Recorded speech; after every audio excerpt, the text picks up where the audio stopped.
ازيكم يا حلوين؟ عاملين ايه؟ يا رب كلكم تكونوا بخير. وحشتوني جدا جدا جدا. يا صباح الفل او يا مساء الفل على حسب تشوفوني. عايزه اقول لكم بجد وحشتوني قوي من الفيديو اللي فات لحد الفيديو النهارده. الفيديو النهارده حاجه جميله جدا. يلا بينا نتشجع مع بعض. عايزه اقول لكم الايام اللي جايه دي هتبقى ساقعه، فلازم ان احنا نخلص شغل بيتنا كده اول باول. الفيديو بتاع النهارده حماس وحاجه كده. بقالنا كتير قوي ما عملناهاش. فبس بالله عليكم كده قبل ما نبدأ الفيديو دعوة حلوة كده لاخواتنا، ربنا ينصرهم كده يا رب. وحسبي الله ونعم الوكيل في كل حاجة بتحصل، وحسبي الله ونعم الوكيل في كل ظالم. فيديو النهارده بقى عايزه اقول لكم، انا صحيت الصبح كده زي ما بقول لكم، متعوده ان انا بودي مهند الحضانه، وبعدين بحضر فطار انا وكوكي، وبعدين بنفطر، وبعدين بنشوف هنعمل ايه الروتين بتاعنا النهارده. عايزه اقول لكم التلاجة انا ما عملتهاش تقريبا بقالي 3 شهور 4 شهور، مش فاكره 5 شهور مش فاكره. بس عايزه اقول لكم بقالي فتره طويله جدا ما عملتهاش. عايزه اقول لكم والله غصب عني، وعايزه اقول لكم الدنيا بقى تلاهي على حسب ما ايه. يعني الواحد كده بيبقى مشغول في حاجات تانية كتير. بس يلا الحمد لله، ان شاء الله الايام اللي جايه هتكون احسن واحسن. عايزه اقول لكم كده، بصوا الدنيا هنا عندي متبهدله خالص. بصوا اكياس كتير بقى في التلاجة. بس انا الصراحه قلت ان انا خلاص هسيبها، وبعد كده هبقى اصور فيديو معاكم عشان تعرفوا الفرق وتشوفوا الفرق ما بين قبل وبعد. هنا بقى كنت انا فضيت بقى كل التلاجة تقريبا. بس عايزه اقول لكم ان انا هعمل التلاجة بس مش هعمل الباب، لان انتوا زي ما انتوا شايفين كده انا بعمل التلاجة من غير ما افصلها. التلاجة عندي على قد المكان بالظبط، ومش هقدر ان انا اشيل الفيشه ان انا افصلها، فبالتالي ما ينفعش ان انا اسيبها مفتوحه وقت طويل جدا. فعلى قد ما اقدر كده هحاول ان انا انجز الجزء اللي جوه ده النهارده، وان شاء الله المرة الجاية هنعمل الباب مع بعض. وكمان هنعمل الباب بتاع الفريزر، يعني هنعمل باب التلاجة من تحت وهنعمل باب الفريزر، لان انا كده هبقى عملت الفريزر وعملت التلاجة من تحت، لكن ما عملتش الباب ولا بتاع الفريزر ولا بتاع التلاجة نفسها. بصوا هنا بقى عمالة بحاول ان انا اشيل الرف ده، فلقيت نفسي مش عارفة ان انا اشيله، فهفصل الكاميرا وبعد كده ايه هشيله. هلاقي ان هو ليه حل يعني. هشيل الجزء الابيض ده وبعدين كده ايه هشيله. انا خدت كده كل الرفوف دي كلها وغسلتها على الحوض. بس ايه، هنا بقى انا كنت غسلت الرفوف بقى على الحوض وسبتها بقى نشفتها وسبتها بقى ركنتها كده على جنب بعيد عن كوكي علشان ما تخبطهاش لان هي ممكن تتكسر. هنا بقى جبت بقى الاسبونشة. ما ينفعش تعمليها باي حاجة تكون خشنة، يعني ما ينفعش سلكة ولا الكلام ده، لازم تكون سبونشة بقى تكون ناعمة. بص بقى هنا كوكي مش مخلياني ان انا اعرف اخد راحتي خالص، وكل شوية عمالة ايه تدخل جوه التلاجة وانا بطلعها، وانا برضو محتاجة ان انا انجز. وده اللي كان بيعطلني ان انا ما اعملهاش، علشان هي دايما بتبقى صاحية ودايما كده بتبقى ماسكه فيا وما بترضاش ان هي تسيبني بسهوله. فده كان بيعطلني ان انا ما اعملهاش. يعني كان بيبقى الوقت اللي هي بتبقى نايمه فيه انا بحاول ان انا اعمل فيه حاجات تانية اهم، فعشان كده ببقى سايباها ونسياها. فده تقريبا اللي اخرنا عليها. هنا بقى جبت الاسبونشة وبقيت اغسلها كده من جوه كلها حتة حتة علشان ما يبقاش فيها اي حاجة، وبعدين كده هنشفها بالفوطة عشان ما يبقاش فيها اي رواسب او اي حاجة وتبقى ريحتها كويسة. وحاولي ان وانتي بتغسليها حبة صابون مع حبة خل، مش اكتر من كده ولا اكتر ولا اقل، علشان ما يبقاش فيه اي ريحة للصابون تأثر على الاكل اللي موجود في التلاجة بعد كده. هنا بقى خلاص كنت تقريبا عملتها وهنشفها، وبعدين هنشوف هنعمل ايه مع بعض. يلا بينا.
هنا بقى كنت خلاص خلصت بقى التلاجة كلها، وجبت بقى المفرشين دول.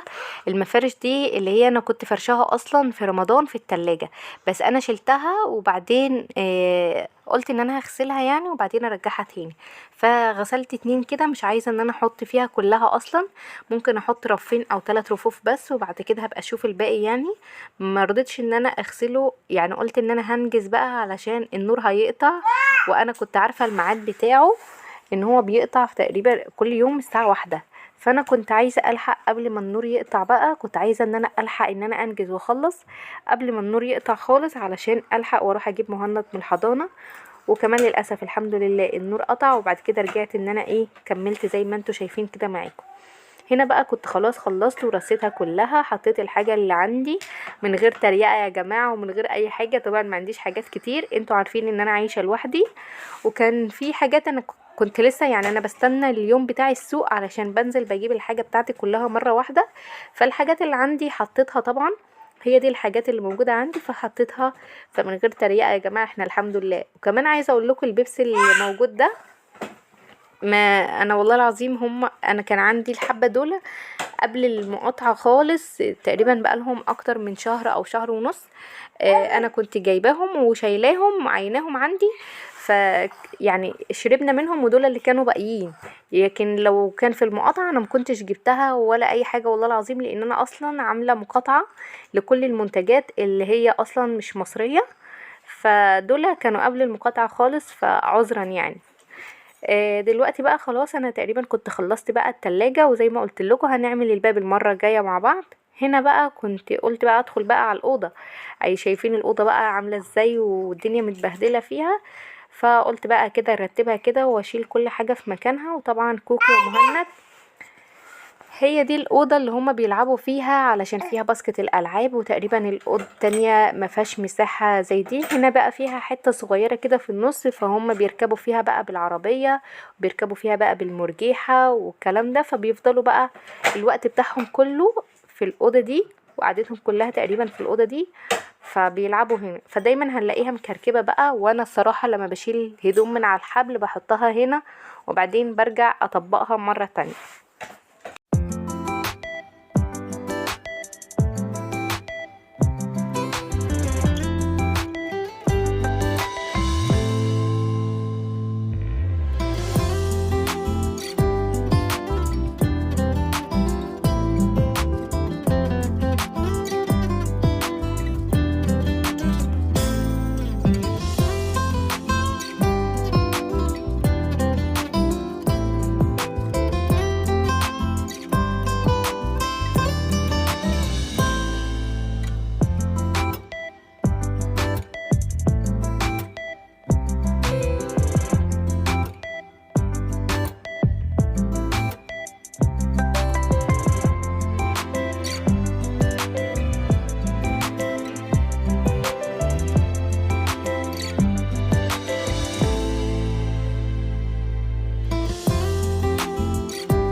هنا تقريبا بقى كنت خلاص تقريبا بشطب الأوضة، فاضل بقى الأرض.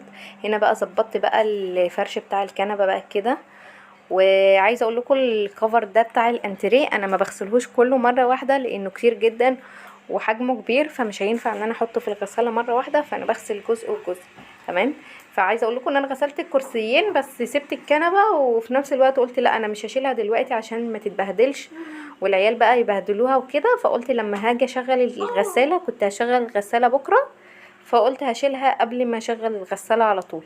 هنا تقريبا كنت خلاص خلصت. وعايزه اقول لكم الروتين بتاع النهارده كان تشجيعي جدا وخد مني وقت قليل قوي. لازم كده ايدنا تبقى دايما في البيت، وعايزين نتشجع كده مع بعض. لو محتاجين مني اي حاجه يا ريت تكتبوا لي تحت في الكومنتات، ولو عايزين مني فيديو معين ووصلتوا معايا في الفيديو لحد هنا، ما تبخلوش عليا باللايك الجميل والاشتراك في القناه عشان يوصل لكم كل جديد. والناس اللي حابه ان هي تتواصل معايا يا ريت تبعتولي على الانستجرام، هتلاقوني انا برد عليكم على طول. هسيب لكم اللينك في صندوق الوصف، وهسيبه لكم في اول تعليق مثبت، يا ريت تبعتولي على الانستجرام. ولو انتوا اول مره بتشوفوا قناتي اشتركوا في القناه، وكمان اكتبوا لي كومنت حلو زيكم عشان ادخل وارحب بيكم. يا رب الفيديو يكون عجبكم. لو اول مره بتشوفوني يا ريت تشتركوا معايا في القناه وتفعلوا زر الجرس عشان كل ما انزل فيديو تتفرجوا عليه وتشوفونا على طول. والسلام عليكم ورحمه الله وبركاته.